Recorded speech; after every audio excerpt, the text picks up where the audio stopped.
Your child or yourself are going to have a genetic test using high-throughput genome sequencing in a medical genetics department because your doctor thinks there's an underlying genetic cause to your medical issues.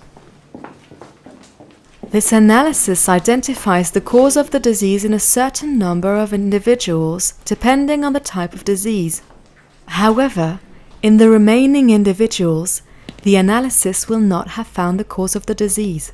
But the increase of medical knowledge could lead your geneticist to provide you with additional results in the future.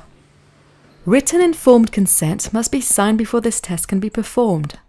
Its purpose is to get your permission to do this analysis and to allow you to access other information that you might wish to know.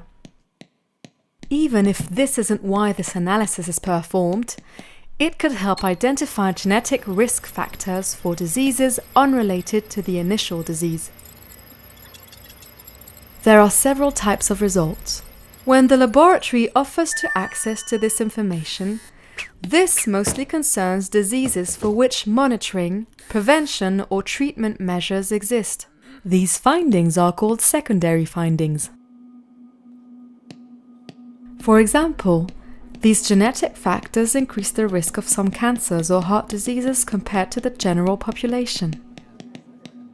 In these examples, it is uncertain whether the person with the genetic predisposition will one day develop the disease. These predispositions are found in about 2 to 3% of people. However, this percentage may vary according to the list of analyzed genes. The laboratory will not look for predisposition to diseases with no known prevention or treatment, for example, a predisposition to early onset Alzheimer's disease. On the consent form, you have the choice to know this information or to refuse to be informed. You can contact your medical geneticist if you change your mind. Spontaneously, most people want to know these results.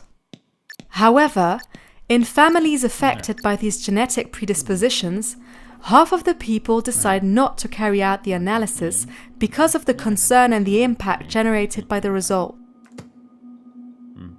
It is important to consider the benefits and drawbacks to help you make your choice.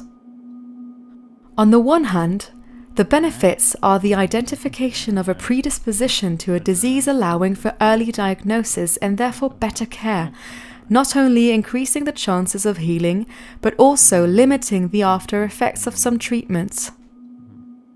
For example, the identification of a genetic predisposition to breast and ovarian cancer secondary to a mutation in the BRCA genes will lead to an annual monitoring in adulthood to detect cancer as early as possible and offer preventive surgery. The identification of a genetic predisposition to a hereditary cardiac rhythmic disorder will lead to an annual monitoring, sometimes from childhood, and treatment to avoid the risk of sudden death. On the other hand, there are some disadvantages. You have to be aware of the supplementary psychological impact that this information could generate for you and your family.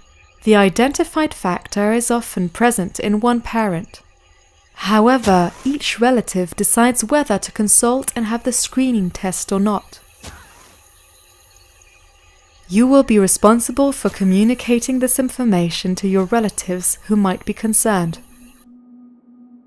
It is also possible that there is only a secondary finding without finding the cause of the referral disease. Do not hesitate to ask your questions to the prescribing geneticist or to the genetic counselor for additional information.